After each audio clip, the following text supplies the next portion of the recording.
Similar to what we did in the previous video with increasing cart items, we now want to create a mutation to decrease cart item quantities.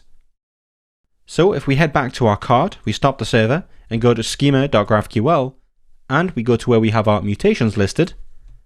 I'm now going to copy this, and instead of increasing, I will decrease, and we'll update the input type name, and we'll call this decrease. And then where we have our list of input types, I'm going to copy the increase cart item, and we'll call this decrease cart item input.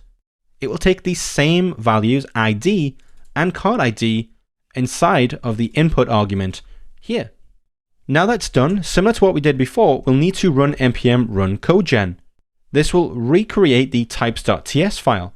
So if we copy this and go to types.ts and we make a search, we can now see that the GraphQL code generator has successfully updated our types and the resolver types to include this new decrease cart item input type. All that we need to do inside of our resolver map is take what we had for increase cart item, copy it and paste and rename to decrease cart item. We'll then update quantity increment to now be decrement. Instead of allowing users to continuously decrease cart item quantities, we actually want to check if the quantity that was updated is 0. Then to select, we can pass quantity as true. Then where quantity is less than or equal to 0, we now want to actually remove that item from the cart. So let's get the code from above where we call to delete the cart item. And we'll paste this inside of here.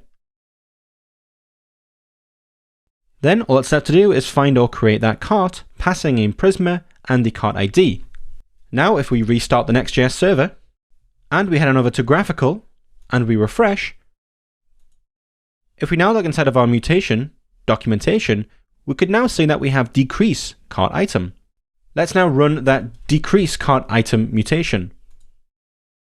We'll pass in the ID of the product and the cart item.